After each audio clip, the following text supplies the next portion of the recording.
to get the report that is only days old so that we will know exactly what was on the drill bit in the search for Noah's Ark, finding Noah. And one of the key individuals is an engineer having to do with structure, so he understands the background. Would you welcome Ararat expeditioner Bruce Hall?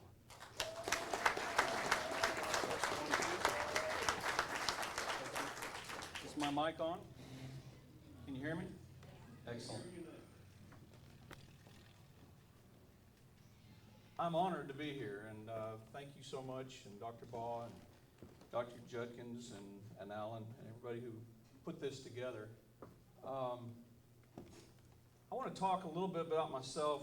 Hopefully, you won't interpret that as me being braggadocious or proud or self-serving. I want to talk about myself a little bit because you see where God used everything in my background, all my studies, to bring us to where we are today.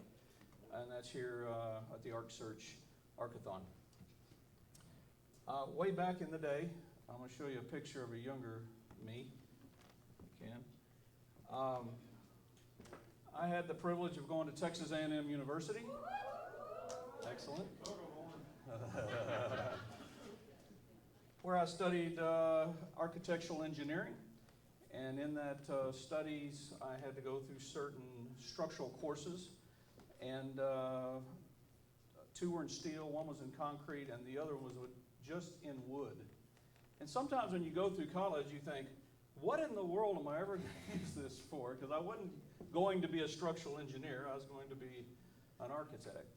And so when I got out of school, my wife and I married just before, right when I got into A&M, the Lord saved my soul. So I'm very thankful for Aggie Land. I sat down there at the pond and gave my life to Jesus Christ. And one of the verses that I had was that the Lord says, delight yourself in him, and he'll give you the desires of your heart, out of Psalms.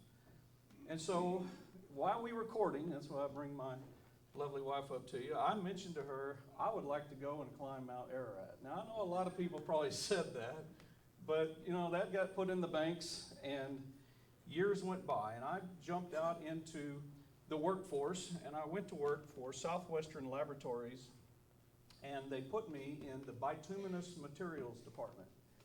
What that is a big word, bituminous materials, I'm going to talk about a little bit. Just means you get to study black and gooey stuff, and it has to do with roads and roofs and all these types of things.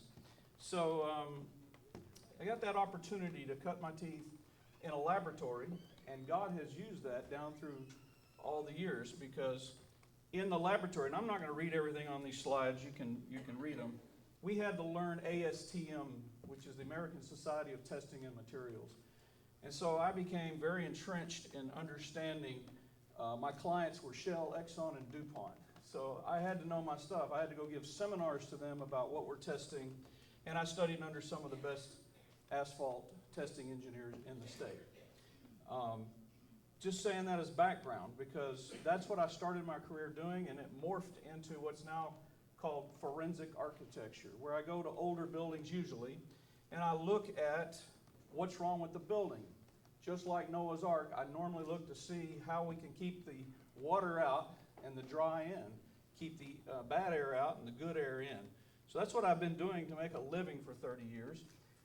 In the process of all this, God called me to preach the gospel of Jesus Christ. So I've been preaching as a bivocational pastor. That just means I preach at churches that can't afford a full-time pastor, because I support myself through the architectural forensics. And then as we progressed through life, it just came about as I got to know Dr. Baugh and fell in love with archaeology here, that it opened up at Southwestern Seminary that I could go on and get a PhD in biblical archaeology. So that happened for me in 2010. And so I had a Master's of Divinity from Southwestern. And then in the architectural world, I had the equivalent of a Master's in Architecture. And so all this comes together, and what does it mean? It means the first archaeologists were really architects, if you go back and study the original ones.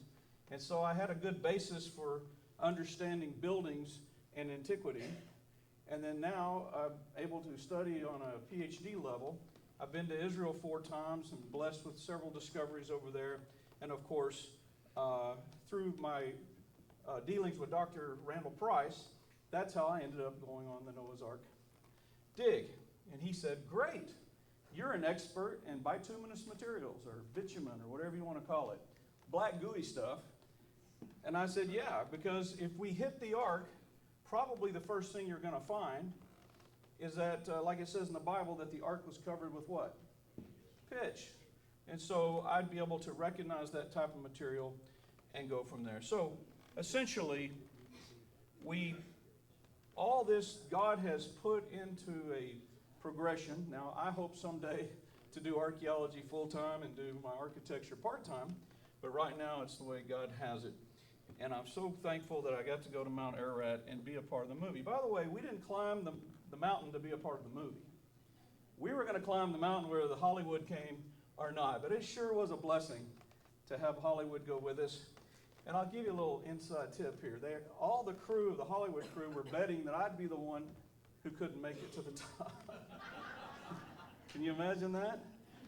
They said, Bruce, he ain't going to make it. Now, I was 50 pounds lighter. I had to get with an Army Ranger kind of guy. And for 6 months, when I started, February of 2013, I weighed about what I do now, which is about 250.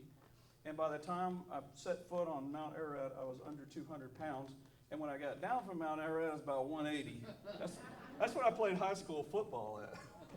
So I got back to my high school weight, and you're going, well, what happened? Don't ask. I like to eat, you know? Like Bluebell and all those. Okay. Part of my architecture background, I've been very blessed in the architectural world because that's the finial piece. That's a 14-foot copper, looks like a pond, going on top of the dome of the Harris County Court building that was built in 1911.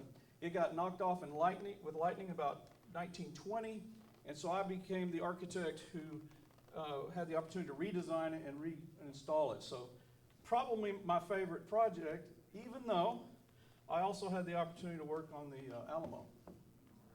And I love the Alamo. That's all cool. I could go on and on, but I'm trying to share with you, God has blessed me, and I'm so thankful to be here today because architecture and archaeology go hand in hand. And it all has to do with these building enclosures, which do what? Keep water out, keep the dry in. So I've been in that business. I saw a program the other day, I just threw this in here because they think they found the seventh wonder of the world, which is the Hanging Gardens of Babylon. Well, I can't wait to hopefully get involved in that project too someday, because if they do, they had to use some type of waterproofing. That's what I do, is design garden roofs. They have to use waterproofing to keep the water out, so it should still be there. By the way, this black gooey stuff rarely goes away. You know what I'm saying? It's already in the ground in some form or fashion usually.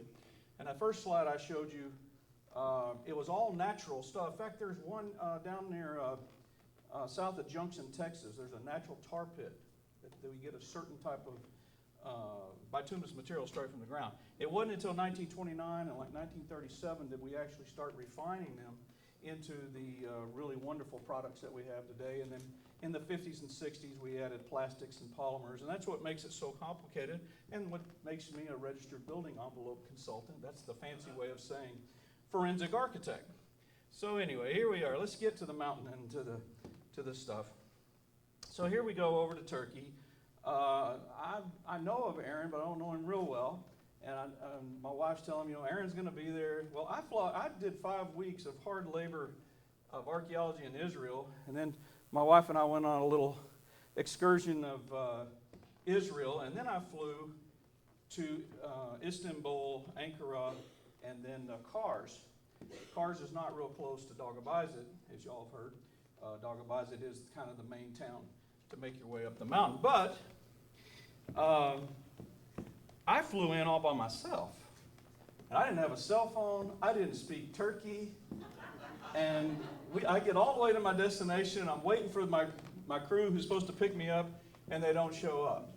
So I'm in a little town, little tiny airport. They're rolling up the sidewalks. I don't speak the language. I run back inside, grab a lady and say, help me. She gets me somebody speaking English. That was my introduction to Turkey.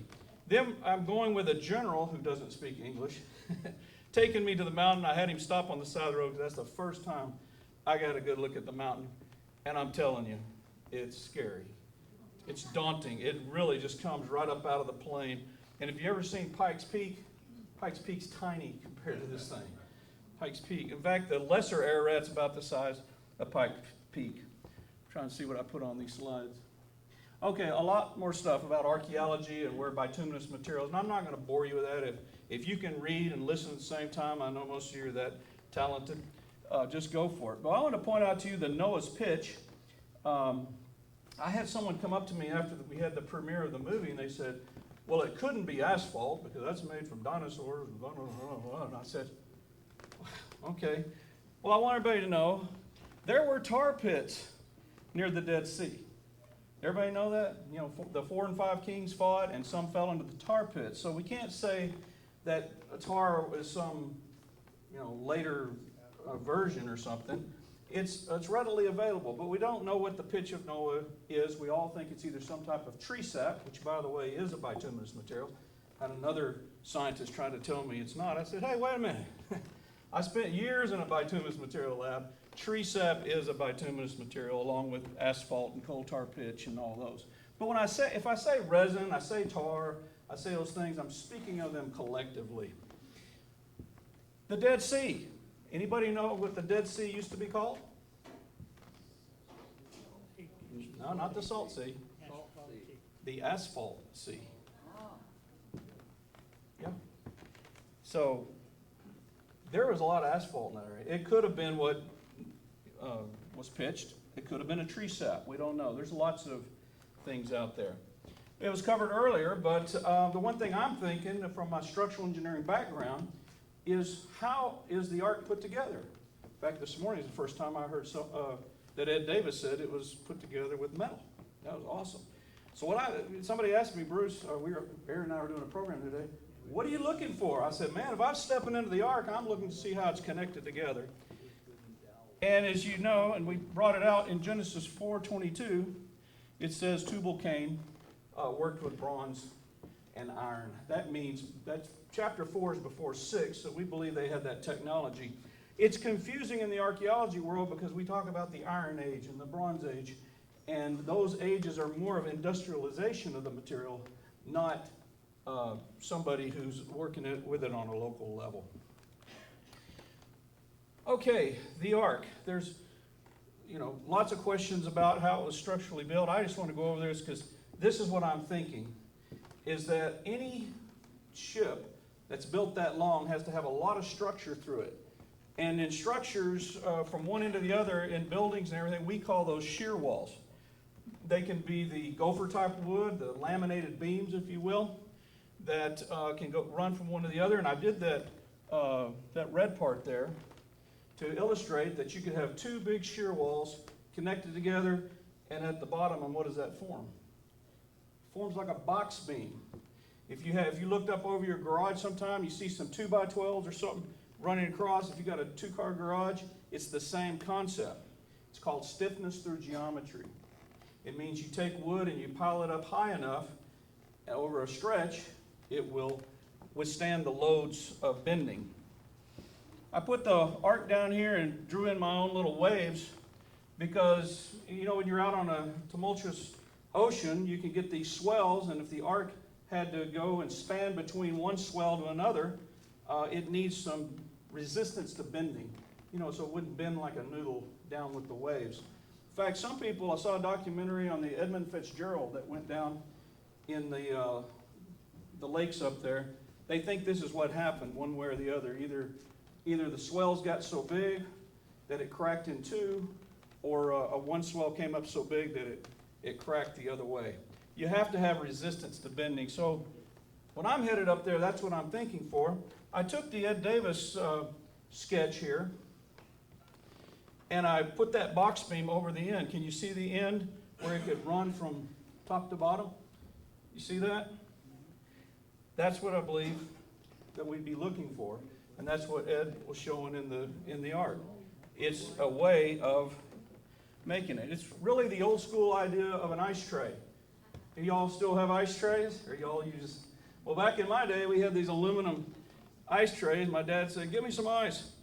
And so when you have the ice tray, you have two, I don't have a pointer or anything, but you can see you got two long members down, and then across would be your bulkheads, or some kind of, that you see up here. So it's the same concept, and then the tray itself would represent the hull. How the hull was put together, we don't know, but we know that this very old technology to have the mortise and tenon. I'll get to that in a minute. I just wanted to say in buildings that I look at, one of the things I look at is shear wall to see if the building's strong enough to handle wind loads and things like that. And they're usually right down a hallway. If you have a building with a hallway in it, typically the hallway is some type of shear wall or load-bearing wall. Here's the mortise and tenon. It's simply cutting into each board, slipping a piece of wood in there, and then doweling the wood in place. If people are saying, Bruce, what will you look for if you find that? That's the first thing I'm looking for. That's what the Jesus boat had in it. If you remember, the Jesus boat is the Galilean boat that's found on the Sea of Galilee back in 1985. I actually met Dr. Hall, who's over the Jesus Project, and he took me through an extensive look at that boat. We see that boat was buried in the mud for 2,000 years, and then we're able to excavate it out, and it's just wonderfully preserved. The question came up, how long could wood be preserved? Well, if it doesn't have deteriorating elements hitting it, it can stay a long time. People have asked me, how do you think the Ark could stay up on the mountain without the glaciers tearing it up? I said, well, that mountain looks like the top of your knuckles. And it's got all kinds of crevices and cracks, not just in the ice, but in the mountain itself. And it could easily fall down into one of those cracks and be wedged down in there, and the ice would just slip right over the top. So it's not beyond my thinking that every bit of the Ark has been crushed up and sent down the mountain. So, okay, let me get quickly, I'm not going to cover a lot of our climb, but let me tell you something. It was hard. I don't know how else to tell you this. I played 5A high school football, did two-a-days, where that's back when the coaches would kick you and spit on you and everything, and that was hard. I don't remember that. But this was extremely hard. This is, if it wasn't for our mountain guide, I don't think I would have made it. But I gave everything I had to get to the summit. We decided to drill on the summit because the NASA folks had said that with their technology, they could see through the ice and see two rectilinear shapes under the eastern plateau. Okay? That's why we went. That's why the Finding Noah movie was made, is because we had some scientific data. Then we went up there with Dr. Bryant, who had GPR that we could pull across the ice, more scientific data. So we're trying to hone in, and we honed into a small place, and we drilled about 40 holes in the ice cap with a hand auger. Okay, it's hard enough to climb up there, but then working like you're, any of y'all have ever augered, it's not easy work. Because we had to do it 3-foot section by 3-foot section. Each hole took us about an hour and a half, and then we had to rest for about an hour and a half after you drilled a hole, because it was so difficult to do it. But we ended up drilling a bunch of holes. I was on the summit 13 days until I became ill, and it was recommended I get down the mountain. So I stayed as long. I intended to stay a month, but I made it 13 days. Here's the drilling setup that we have. That's me in the cowboy hat, representing the great state of Texas. Yeah, you bet, you bet. And then I got retired Colonel Bill Hughes and his son, missionary Will Hughes. We were the drill team.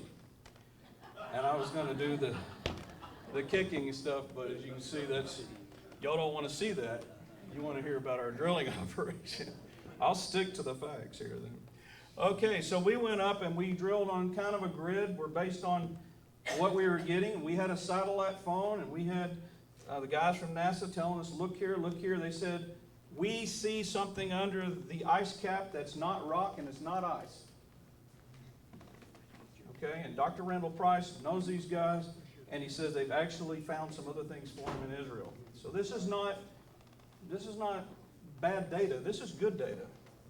So that's why we risked life and limb to climb up there and drill, as we wanted to hit at least some bituminous material or cellulose, being wood. Imagine this picture being you looking under the ice, and you can see our team up here drilling, and I put all those little red lines. That's indicating the grid that we drilled on.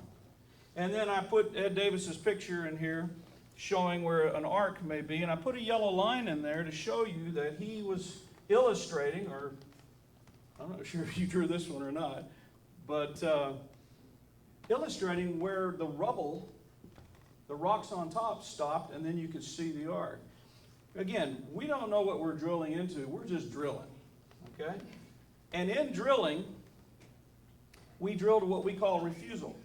So we start drilling down, and we start moving off the ice. It's pumping stuff up as you're drilling down, and we're constantly moving every way because we don't want anything in the ice. We want what we hit down at the bottom. So we carefully move everything away, and we start drilling. Well, in RB4, by the way, RB stands for Richard Bright. He's the director of our dig. In hole number 4, out comes a organic material. Let me just show you this is our notes. We have GPS.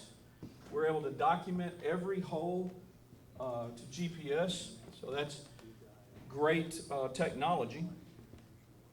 And if you'll look at RB4, I circled it. Can you all see that on the screen? RB4 has a 4, and then it has a 4 with a little mark. What that means is we drilled down, we hit something, we pulled it up, I take it into the tent, I go through my standard laboratory materials.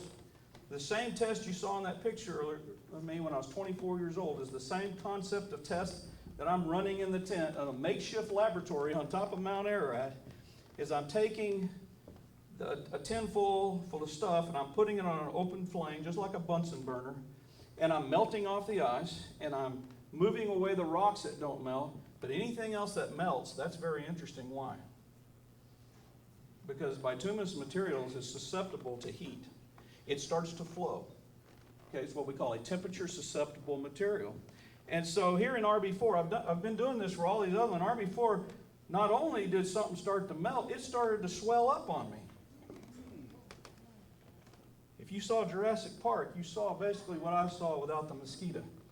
I saw an amber color ball swell up to about a little bit smaller than my fist, about the size of a walnut, and it popped and went all over my tray. And I went, oh, I heated it too fast. You know, the guy's like, okay, Bruce, settle down. I said, my fault, my bad. You know, but I marked it on the tinfoil there, because it popped right where I said oil, and I put a mark, because that's what it looked like to me. It's some type of a really light crude oil of some sort. When I got back to the States, I put it under a microscope that I borrowed, put some different lights on it, and could see that it has the texture of a bituminous material, just like I would see in the lab back when I worked in the lab. So I knew we had something here. I knew it was black gooey stuff, but it also had a tinge of that, what I call amber color. So that was getting exciting. Now let's go back to the mountain. We go up on the mountain, we drill more. Oh, let me back up. We decided to drill harder into RB4. We get into RB4 and we start drilling harder, and boom, the bit breaks off or something down in the hole. So we pulled it all out, and we said, well, you can't go back down in that hole. We have razor bits. We don't have diamond bits at this point. Diamond bits come later. So we had to move over a little bit and re-drill it, and we got nothing. So then we went to 5, 6, 7 was the mother lode. Now these are very small pieces, folks, that I'm talking about coming out of this hole, that I could see through my test. This one started to swell up too, like the RB4 one, but I shut the heat off and got it off of there in time that it would go back down. It started to swell up again, and it's this little flake on engineering paper, and we marked it as RB7. And as you know, the whole tent and everybody around us, we're all very excited because we got stuff coming out of the hole that is not ice and it's not rock. And the only thing up there on that mountain at 17,000 or almost 17,000 feet is rock and ice. So we got excited about this. Dr. John Bryant is a PhD in geology. He has 4 degrees from Texas A&M. They're all in geology. He gets excited. Now, he gets excited, I get excited. So in the movie, it shows that. So here we go. And he says, Bruce, this has fibers on the outside of it. It looks like a bituminous material holding fibers. He's saying all this cool stuff. And we're all excited about it because we think, we've hit the mother lode. So later, when I got it back to the States, I took this sample, put it under a borrowed microscope. I really didn't want to give it over to anybody at this time because, I just wanted to keep it close to home. And sure enough, just like in the movie, you'll see in the movie, they took it and put it under a microscope there in Daugavpilsit. And when you backlight it, it lights up like amber. It looks like tree sap or a very light oil. And that's exactly what we're looking for. You can also see the fibers on it. Now in the movie, they cut off one of the little pieces. And I say the sample came down the mountain before I did. Okay, because I wanted to stay up and look for more, and they wanted to get it under a microscope. So they took it to a local hospital, put it under a microscope, and then this is my trying to recreate what you see in the Finding Noah movie. This is one of the ones of the piece they cut off. You can see the horn on it. That's the kind of the indicator of this piece, and it's also RB7, but it's piece sliced off. You can see the fibers with the naked eye, right there. You could see it when Dr. Bryan had it on the engineering paper. This is my favorite photo. Somehow or another, we were hitting it with different lights. This is from my borrowed microscope, and I'm telling you, to me, it lit up like, wow, that's like strands of cellulose. It looked like oriented strand board, if you know what OSB board's like. And I put it on a black surface so it really make it jump out, and you can see the brown in it. So yeah, we were fired up. Can we say this is Noah's Ark? No, but what we were looking for is drilling up organic material. So I know I'm toggling you back and forth from USA to Turkey, but hang on with me, okay? Finally, we were able to raise some money and get the sample looked at through some professional laboratories. But we sent it through SEM, Scanning Electron Microscopy. Mark out in LA. What's his last name again? That's it. It's hard for me to say. Armitage. And he sends back these wonderful photographs. Can you see the horn on this one like I had on that one? So this is the same sample I sent him. This is all I sent him to take a look. I said, could be a piece of trash, could be something. We don't know what it is. Would you take a look? So he put it through several washings, which we believe if there were any bituminous materials, it would have washed out because he didn't have that. He just wanted to get a picture of the basic material. He said at first he thought the part around the sample was kind of contaminants. He said, I think it's just cellulose. He said he thought we'd wrapped it in tissue paper, which we didn't. And so he's trying to get rid of all that, which turned out to be cellulose. But can you guess what the core of this sample is? What Mark said he believes it is? Animal muscle. Flesh. Tissue of flesh. Yeah, it blew us away. Again, we only got these results just a few weeks ago. And so we're blown away that we pulled up a sample 60 feet in the ice, and the core of it is some type of, we believe, is animal flesh, and it's covered in little fibers of cellulose. This is Mark's slide. He put an arrow on there showing that it's not just mixed up cellulose like a Kleenex. It's actually cellulose with structure, and they call those latents, I believe, where you'd see the strand in maybe a piece of wood or something. But I don't want to give you the indication that Mark is saying this is wood. He's just reporting what he's seeing. He's reporting from his analytical view.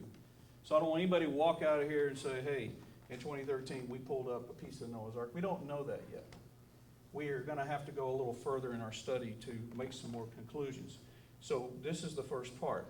This little sample is only 3 millimeters long, and Mark ended up getting 100 slides. In other words, he sliced it 100 times like you'd slice bologna down at the meat market. I don't know, y'all probably slice steak. When I grew up, we sliced bologna. But anyway, 100 slices, and out of 7 to 11, I think he said, or 7 to 9, he could actually see a vessel like a capillary in the muscle itself.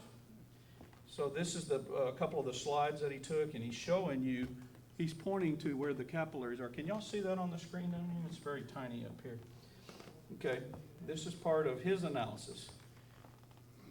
This is the one that, remember, he tried to get all this extra stuff off because he didn't think it was part of the original core. And now he's still looking at it, and it is cellulose. Cellulose meaning a plant type material. So you have to ask the question, what is plant material stuck onto animal flesh doing at 17,000 feet, 60 foot under the ice? It's a good question. It's what we call a hypothesis question. Here's a close-up of that vessel. I just wanted to show it to you if you couldn't see it on the smaller scale. And then there's another one. And what Mark did is he went and he had some slides of animal flesh, what he calls smooth muscle, and that's what it looks like without the hole, without the capillary. Okay, so he did a great job for us out there and got us to the next level. Of course, where we need to go from here is finding out what kind of animal muscle. What kind of animal muscle do you think I want it to be? Yeah, a dinosaur or an elephant. What an elephant at 17,000 feet. You know, if it's some kind of little, mongoose or rat, I'm going to be disappointed. But that's the fun of doing this kind of study. The cellulose, we should be able to determine what type of cellulose that is in our further studies. Okay, I'm wrapping it up here. There's his name. He's the guy who did the testing for us. I've told you most of this, but he said, quote, I'm quoting him, therefore we assume that even if the wood is 4,000 years old, it would show signs of cellulose. He went into a great explanation in his report that cellulose is a very tenacious material. It's why cows have 4 stomachs, because it takes a lot to break it down. And he says he believes 4,000 years or more, even the ice and the rocks and the weathering up there, as long as it's encapsulated, could maintain cellulose for that period of time. So our next step in testing is how can you say it? Anybody know how you say it? An elemental analysis. In other words, trying to find out, like a crime lab, what these muscles are, what the cellulose is, and what does it mean. Of course, the other thing we're going to do is we're going to take the stuff out of RB4, and we have it out of RB7, and we're going to see if they match up. And to see if the glue or the tree sap or bituminous material on RB7 matches what we saw on RB4. So we have more to go. These are the preliminary findings, and still we think they're very exciting findings of organic material. Dr. Bryant says any organic material found at that level is very interesting. A statement. These organic samples are the only documented archaeologically cellulose samples known that were extracted from Mount Ararat using GPS. There's been a lot of people come down with wood and what have you, but scientifically we're trying to make this as ironclad as possible. What does the GPS mean? It means, using the satellites, we can go back to the same spot, conduct a better archaeological dig, and hopefully, if there is some rubble down there on top of it, clear the rubble and find a big chunk of the Ark. When we find those big chunks, we're going to be able to come back to the little pieces that we found and match them up for say that we discovered a piece of it in 2013, and then we have the bigger piece later that we can go in. All right. I think I have covered about everything. Again, it was my honor to do this. I'm very thankful to the Lord. Thankful y'all are here today. If you have any questions for me or anything like that, I will field a few because I think I scurried through this pretty quick. Anybody have any questions? No questions until the end. Oh, till the very end. Okay. Are we? All right.